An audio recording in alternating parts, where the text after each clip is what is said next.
말씀은 마태복음 22장 15절에서 22절 말씀 가지고 누구의 것이냐라는 제목으로 함께 말씀의 인사를 나누고자 합니다. 특히 우리가 새겨볼 말씀은요, 21절 말씀, 이르되 가이사의 것이니이다. 이에 이르시되 그런즉 가이사의 것은 가이사에게, 하나님의 것은 하나님께 바치라 하시니, 가이사의 것은 가이사에게, 하나님의 것은 하나님께 바치라 하시니 라는 말씀을 생각하면서 누구의 것이냐라는 제목을 가지고 함께 오늘 말씀의 인사를 나누겠습니다. 지금 우리가 사는 사회는 모두 세금을 내죠. 아무리 적어도 무언가를 사게 되면 거기에 세금이 다 붙어 있어요. 게다가 임금을 많이 받는 사람들은 거기에 세금이 다른 사람들보다 더 할증이 붙어서 세금을 더 많이 내곤 하죠. 더군다나 혼자 살면 더 많이 내고요. 사람이 모여서 살다 보면 공동체를 꾸리고 그것이 규모가 커지다 보면 그 사회를 움직이기 위한 필수적인 공동기금, 그것이 필요한데요. 어쩌면 그게 세금 아닐까 생각해 봅니다. 그래서 어떤 목사님은요, 누군가에게 자선을 베풀고 후원금을 내는 것도 좋지만 우리가 세금을 한 푼이라도 떼먹지 않는 것만으로도 우리는 선행에 동참하는 것이다 라고 말씀을 하시더라고요. 왜냐하면 국가에서 그 납세한 것들을 가지고 분명히 취약층 같은데 베풀기 때문이죠. 만약에 국가가 그렇지 않으면 당연히 그거를 우리가 관여해야 되는 부분이고 있기도 한 거고요. 하지만 먼저 우리가 세금을 필수적으로 잘 낸다면 우리가 함께 꾸려가는 공동체 가운데에서 취약층이 그렇게 취약해지지 않게 도움이 될 수 있다는 겁니다. 제가 물론 세법에 대해서 이야기할 건 아닙니다. 잘 알지도 못하고요. 하지만 어느 조직이든 크든 작든 그 크기를 떠나서 이 세금이 없이는 운영이 되기가 어렵습니다. 저희 감리교회도요, 부담금이라는 것이 있어요. 그래서 이 부담금을 본부에다가 내면 그 부담금을 가지고 전 세계 감리교를 운영하며 또한 그 취약층에 있는 교회들까지도 챙기는 부담금이 있습니다. 세금이죠. 물론 그것이 정말 그렇게 제대로 잘 활용되느냐 우린 잘 모르지만 분명히 또 감시해야 될 부분도 있는 거긴 합니다. 우리가 내는 헌금, 하나님의 뜻에 합당하게 잘 쓰이는지, 나는 헌금했으니까 됐어, 나는 할 일 다 했는데, 그것도 참 좋은 모습이지만 이 헌금이 정말 바르게 잘 사용되는지도 관심을 갖는 거 굉장히 중요한 거죠. 오늘 본문에서도 이 세금과 관련돼서 바리새인들이 그리고 헤롯 당원들이 예수를 말싸움으로 한번 이겨보고 싶었던 겁니다. 여기 두 집단이 바리새인과 헤롯 당원이 등장하죠. 복음서를 읽다 보면 자주 등장하는 사람들입니다.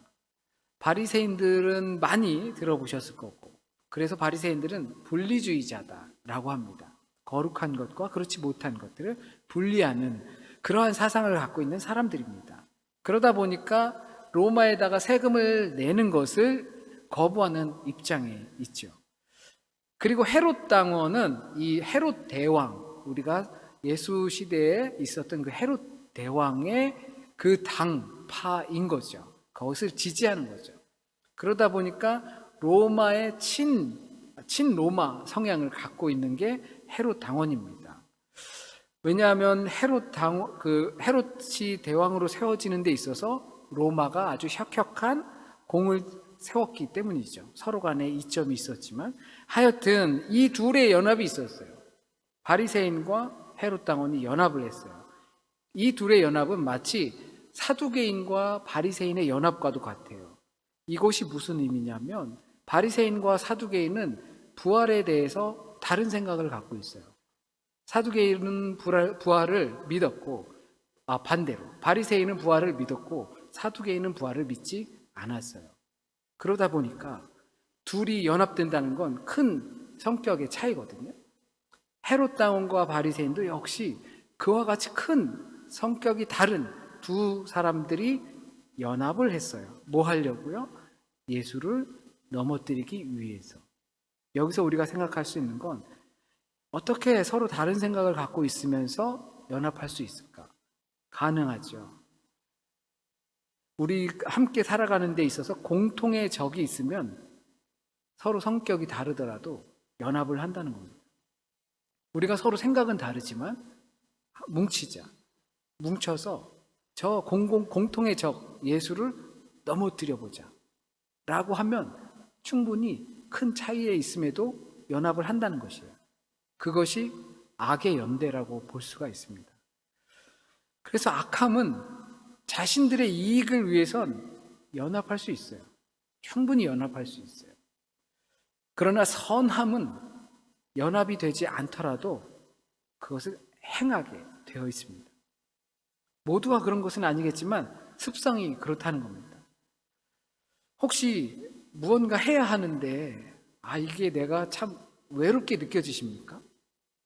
그렇다면 내가 선한 길로 가려고 애쓰고 있는 중이기 때문에 그 길이 고독하고 외롭게 느껴진다고 생각하시면 좋을 것 같아요. 물론 당연히 고집불통 내 맘대로 하다 보니까 그런 건 제외하고죠. 분명히 내 생각에선 주님의 뜻을 따라서 가는 거라고 생각하는데 왜 이렇게 외롭고 고독하고 힘들지? 그것은 주님의 길이기 때문에 그런 것이죠. 우리가 제자에 관해서도 이야기했을 때 제자의 길은 그렇게 외롭고 고독한 길이 될 수밖에 없다라고 말씀을 드린 것과 같습니다. 이렇게 이들이 예수 그리스도를 넘어뜨리기 위해서 연대할 수 있었던 시대였습니다. 전 세계가 로마의 통치 아래 있었고 그리고 로마 자체는 정말로 강력한 제국이었습니다. 팍스 로마나라고 하는 말이 있을 정도로 로마가 지배하는 곳, 로마의 평화, 로마의 법을 따르는 곳은 평화가 있다라고 이야기를 했습니다. 왜? 로마가 지켜주었기 때문입니다. 그러면 세금을 내야 합니까? 세금을 안 내도 되겠습니까? 그 로마가 우리를 지켜주는데 당연히 세금을 내야 되죠.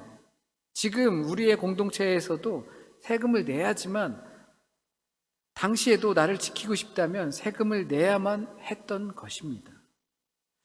지금 생각해보면 정말 말 같지도 않은 질문이에요. 그 당연한 말을 뭐하러 물어보냐. 세금 당연히 내야지. 안 낼 수 있으면 좋겠지. 나도 안 내고 싶어. 세금 너무 많이 내거든. 안 내고 싶지만 안 낼 방법이 없네? 그럼 당연히 내야지. 뭘 고민이야. 그래서 주님께서도 황제의 것은 황제에게, 하나님의 것은 하나님에게라고 말씀을 하였고, 그리고 우리는 그것을 지금의 상황처럼 받아들이고 살아갑니다. 근데 우리는 가끔 이 말씀을 오해하곤 해요.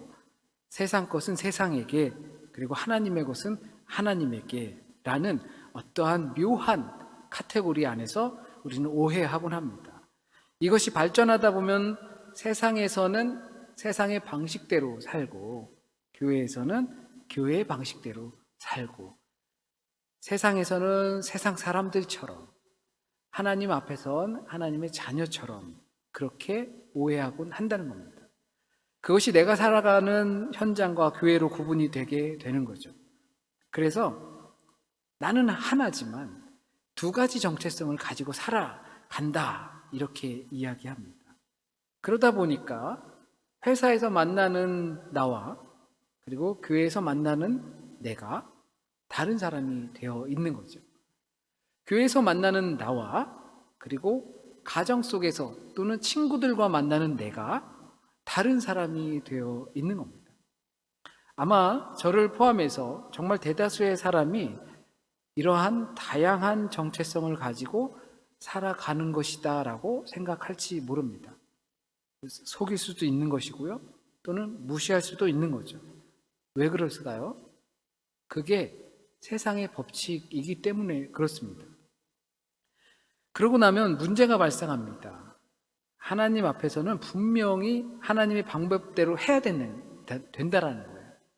우리가 가이사의 것은 가이사에게 주고 하나님의 것은 하나님에게 줘라 라는 이 주님의 말씀을 세상에선 세상의 법칙대로, 그리고 하나님 앞에선 하나님의 법칙대로 살아라 라고 이해를 하게 된다면, 적어도 우리는 하나님 앞에 있을 때에는 적어도 그때만큼은 하나님의 방법대로 살아야 한다는 것이 되는 거죠. 바리새인들처럼 거룩한 것과 그렇지 못한 것을 구분하는 것이 나라를 홀랑 로마에게 넘겨주는 것보다 나으니까요. 그렇게라도 구분해야 되는 겁니다.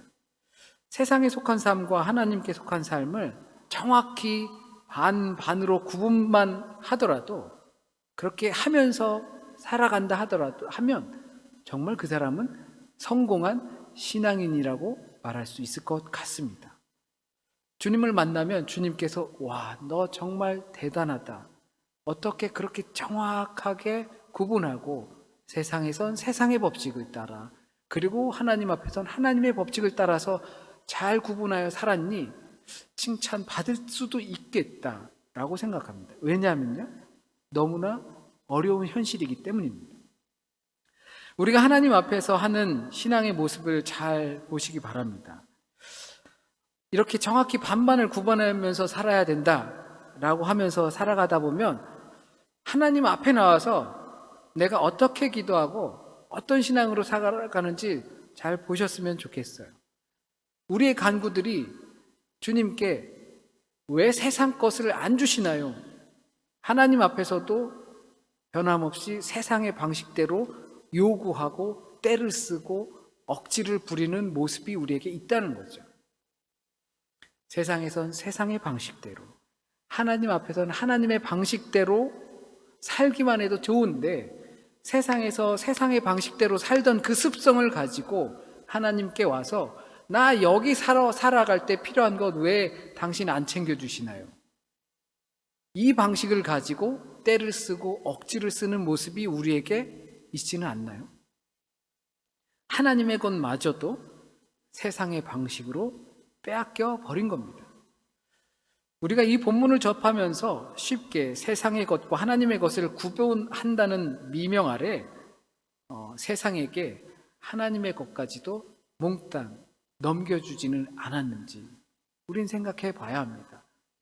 주님께서 가이사의 것은 가이사에게, 하나님의 것은 하나님에게 드리라 했던 이 말씀이 정말 그렇게만 되면 우리가 살아가는 데 정말 좋을 것 같은데, 우리의 습성상 보니까 하나님의 것까지도 가이사에게 갖다 바치지 않았나 생각이 듭니다.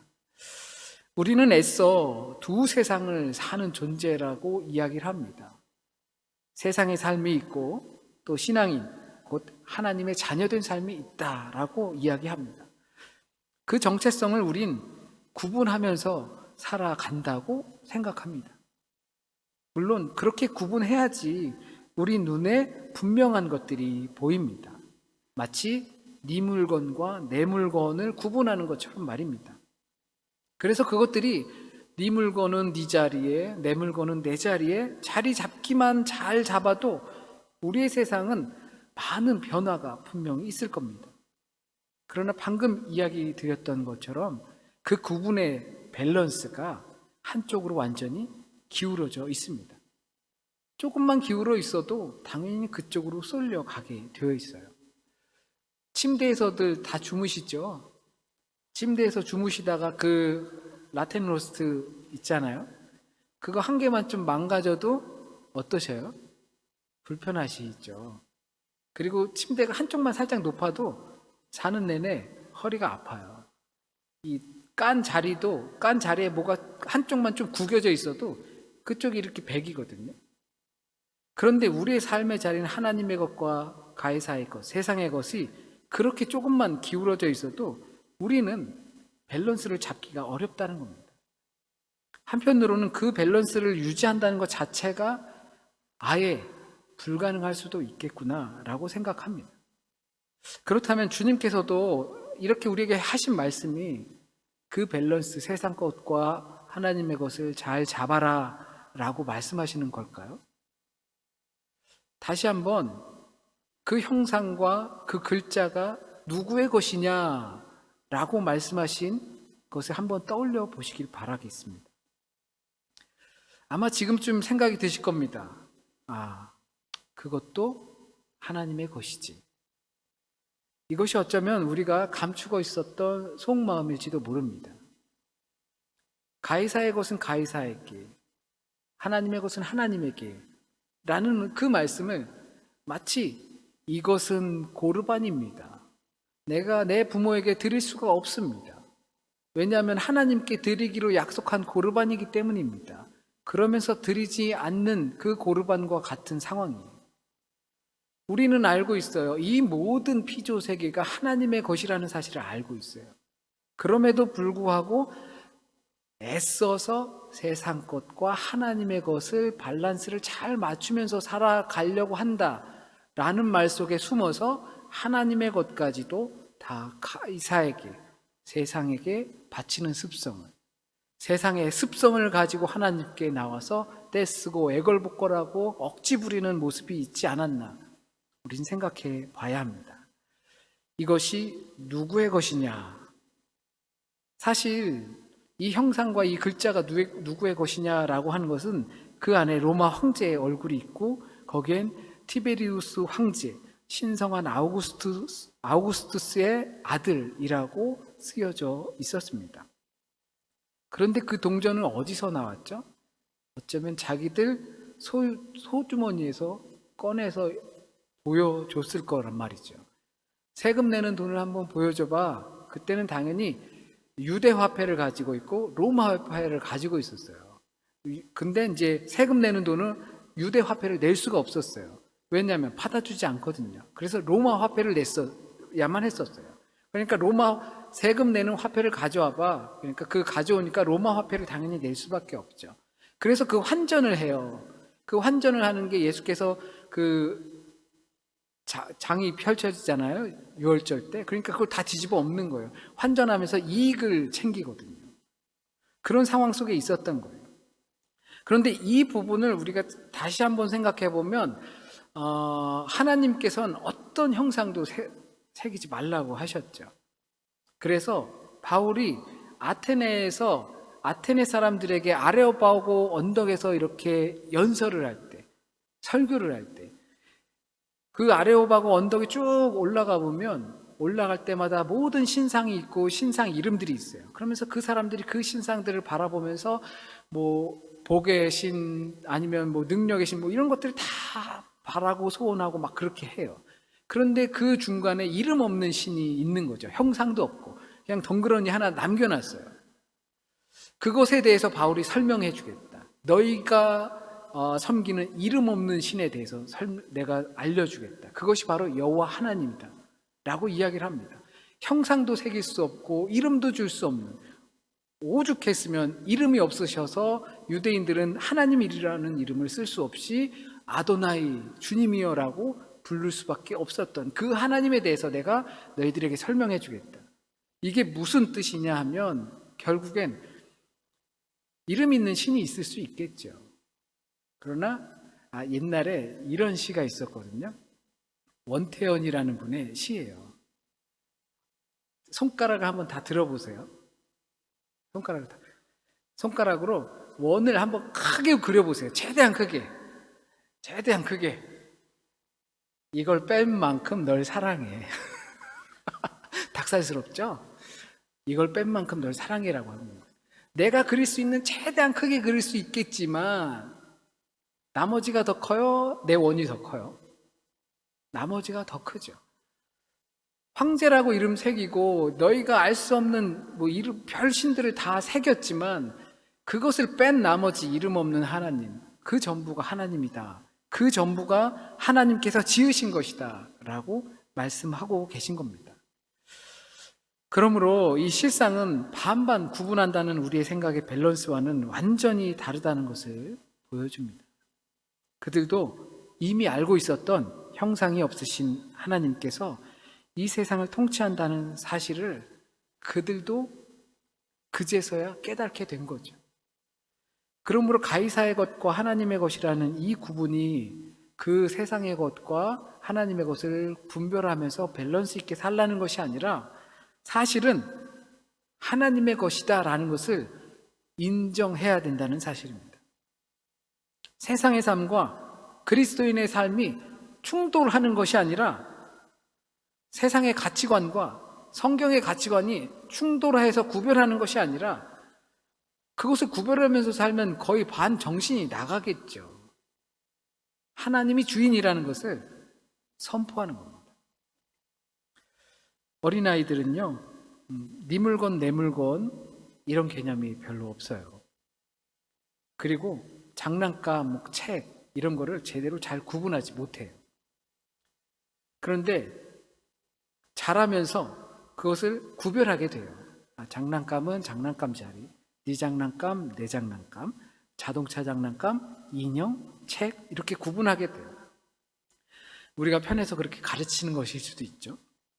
그런 식으로 보통 세상의 방식이 이루어집니다. 그러다 보니 당연히 우리의 두 가지 정체성을 생각하지 않을 수 없을 겁니다. 하지만 우리가 구분하는 방법이 잘못되어 있다는 것을 본문을 통해서 깨닫게 되는 거예요. 그러면 어떻게 해야 합니까? 우리는 세상에서 살아가고 세상 사람들은 우리와 다른 방식으로 살아가는 경우가 허다하고 우리는 거기에 있어서 적응하면 안 된다고 하고 그러면 우리는 어떻게 합니까? 질문이 잘못됐습니다. 그렇게 어떻게 해야 되냐고 하는 것은 우리가 이미 기울어진 세상 속에서 살아가다 보니까 그리고 세상의 방식으로 주님께 떼쓰다 보니까 그럼 나보러 어떻게 하라는 거야? 이렇게 이야기가 나오는 거죠. 주님께서의 말씀은 먼저 선행되어야 할 것이 무엇인지 분명히 하라는 것입니다. 구분 짓기를 좋아하니 이게 누구의 것이냐라는 질문을 우리는 먼저 받죠. 그리고 거기에 답하죠. 거기서 우리는 당연히 갈등을 느끼게 됩니다. 거기서 하나님께서 나를 사랑으로 통치하시지라는 사실을 깨달아야 합니다. 세상의 것이라고 생각하며 세상의 방식으로 해결하려고 했던 그 빼앗긴 마음에 우리는 갈등을 느껴야 합니다. 하지만 그것을 우리는 말할 수 있어야 합니다. 하나님께서 통치하신다. 주님께서 오늘 우리에게 말씀하시는 그 요지는 그 한마디예요. 그럼 나보러 어떻게 살라고요? 그건 먼저 할 일을 먼저 해야 되는 거예요. 하나님께서 나를 사랑하셔서 나를 통치하신다. 그거를 선포하라는 겁니다. 주님께서 나의 주인이 되신다. 그거를 먼저 선포하라는 거예요. 그걸 선포하지도 않고서 밸런스 따지고 그리고 세상에서 그럼 우리는 어떻게 살아가냐고 그건 순서가 잘못됐다라는 거죠. 우리 자신에게도 적어도 나는 주의 종입니다. 나는 하나님의 자녀입니다. 하나님께서 나를 사랑으로 통치하십니다. 내가 그것을 믿습니다. 라고 그걸 먼저 선포한 다음에 고민하라는 이야기가 되는 겁니다. 먼저 그 하나님의 것을 구분하여서 세상의 것, 하나님의 것, 그것을 갈등하는 가운데서 그것 또한 하나님의 통치와 다스림으로 있다라는 것을 우리의 삶을 통해서 먼저 선포하시는 저와 여러분이 되길 진심으로 바랍니다. 그 다음에 생기는 문제는 조금 차츰 해결될 수 있을 거라 생각됩니다.